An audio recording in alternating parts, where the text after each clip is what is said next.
Coming up on Mountain News this morning, folks in our region get the chance to help battle the national blood shortage. And Governor Andy Beshear expands the team working on sexual assault kits here in the Commonwealth. Dedicated to Eastern and Southern Kentucky, this is WYMT Mountain News this morning.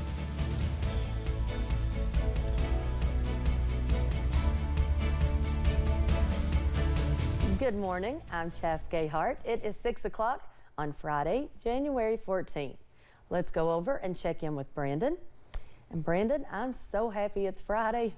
Things are just going to get busier for you this weekend. Yeah, I'm not looking forward to the weekend, but we got to get it through here and out of here, but it's going to be an active one, that's for sure. So get ready. Just get ready. All right, let's get into the forecast this morning. Not too bad yet. It's the calm before the potential winter storm, and you'll see there we're going to continue to see again possibilities for quiet conditions this morning, maybe overcast skies for the most part, and chilly. 30 now in Monticello, so 30 and 30. I'm trying to see what the top number is. 38 looks like. 38 in Middlesboro, and in Prestonsburg is the range this morning. So 30 to 38 as the range. 40 today is our forecast time. We average 44 in the record. 68 set back on this day in 1995. More on that extended forecast and the best we know right now coming up here in just a little bit. Chas? Thanks, Brandon. A Pulaski County families are mourning the loss of a school teacher. 40-year-old Stephanie Foster died from COVID-19 Tuesday. It's the district's first COVID-related death. Shelby Lofton talked to school leaders about the loss and how they're helping Foster's young students work through it. This sort of just knocks you back a few steps, you know, it makes it hit home. Pulaski County Schools Superintendent Patrick Richardson said Stephanie Foster's first grade students felt very connected to her. Those lower primary grades, you do a lot of one-on-one instruction. You know, you're on the kids' level. Dr. Jenny Bolander, also a teacher, said this loss is being felt across the Commonwealth. Teachers just have the biggest hearts and they want to see the world be a better place. Richardson said Foster was a leader on campus. She was one of the technology experts in the building. She trained a lot of our teachers on the different technology aspects, especially through COVID. Richardson said in addition to all of the young lives Foster impacted as a teacher, she was a mom to 2 young sons. We're going to try to support that family as much as possible. As far as our school community, that's going to be big as far as impacting and the grief that our community feels. He said counselors are on campus helping students cope. Lives in Pulaski County that will no longer be impacted by somebody who had a true heart for kids. So it's incredibly sad. Richardson says this is another blow during a tough few years. Continue to remember all the sick around us.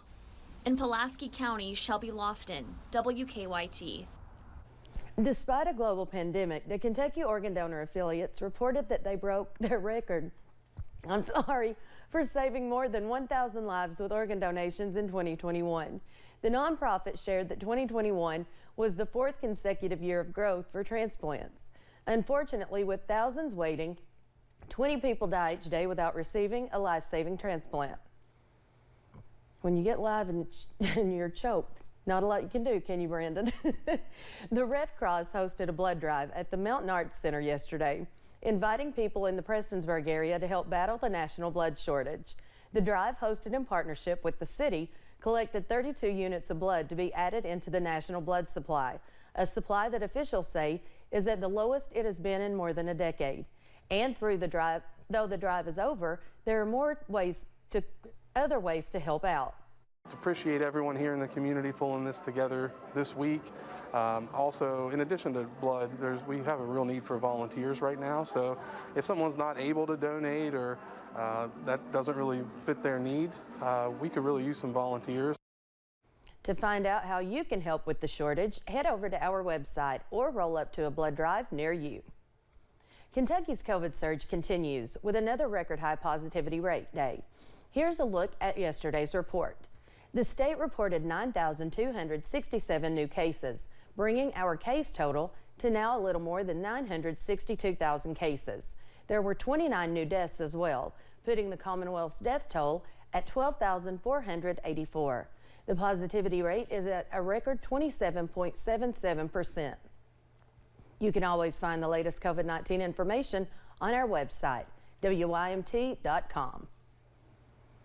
The pandemic put a lot of systems on pause, including our state's justice system. When the governor declared a state of emergency in March of 2020, the state's Supreme Court stopped all jury trials. It wasn't until May of 2021 that judges reopened their courtrooms. For more than 1 year, many victims waited for justice. Kristen Kennedy found out some are still waiting. In this WYMT Investigates piece, we're asking why. Or August 11th through the 12th of 2017. You know those numbers like the back of your hand. I can't forget them because that's the day that I fought for my life. Lisa Cambray hates reliving the days when she says her former partner held her captive. But with every pretrial conference and status hearing, she has to. I fight to survive. I fight every day to not look over my shoulder or let him have power. She testified for a grand jury in the fall of 2017. The sexual abuse and rape case was supposed to go to trial before the pandemic. COVID is just a small fraction of the piece of what's going on, because things are getting back to normal, or as normal as they can be, yet my case isn't. I feel like justice hasn't been done yet. Another case full of delays, pain, and heartache is Jesse Durham's. I was beaten and I was shoved off an 80-foot cliff and left for dead. And then my son was taken down the road and beaten to death. Durham's son James died in September of 2017. She, like Cambray, has waited more than 4 years for a trial. I've spent years in therapy trying to work through this and heal. But I mean, how am I supposed to do that when I can't get closure? Prosecutors say COVID is partly to blame. Another factor, at least in Durham's case, prosecutors are seeking the death penalty. We have to call in so many more jurors to qualify them to be eligible to even get past the first stage, to get to a jury panel. And how in the world are you, if you have to call in 200 jurors with in terms of restrictions and possibly maintaining social distancing, it can be a nightmare, quite frankly. Just looking at our own numbers, right now we have over 1,600 open cases. And that doesn't count the people that were released from custody and didn't come back to court. And there's over 400 of those people. So we have really about 2,000 open cases right now, which is a fair amount, of cases. Is that a normal amount of cases? I'd say it's a little above normal. I mean, I think it's above normal. Fayette Commonwealth's attorney Luanna Redcorn is working through a backlog created in part by COVID. Courtrooms closed in March of 2020. Prosecutors continued working. You can do things like guilty pleas, sentencings, arraignments, and hearings on Zoom, but you really can't do jury trials. The state's Supreme Court allowed judges to reopen their courtrooms at their own discretion in May of 2021. Since then, Redcorn's only had 11 trials, 6 of which were homicide cases. She says there are other reasons for the backlog. There's just a lot more information in any case than there was 10 years ago. Even the simplest case can have several body-worn cameras that prosecutors and defense attorneys have to review. It just would be, you need to review all of the information. There's more photographs, more videos, more interviews, just more of everything that has to be reviewed until and before a defense attorney, I think, feels comfortable in advising their client whether or not they should plead guilty. It's not fair to me. Cambray's abuser pleaded guilty back in the fall. He is set to be sentenced January 14th.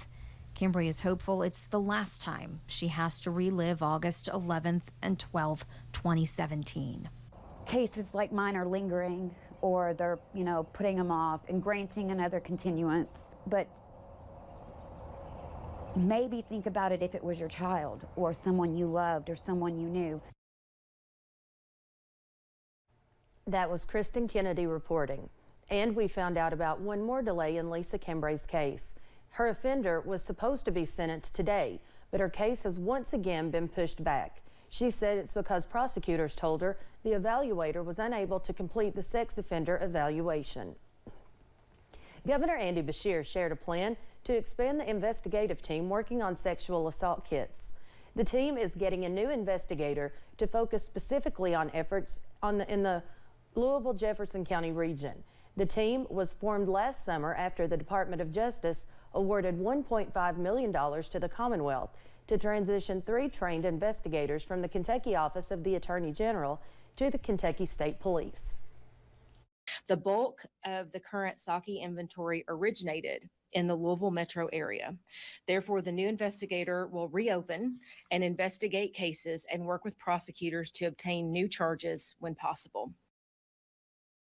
The new investigator position is opening thanks to another grant from the DOJ, this time for more than $850,000.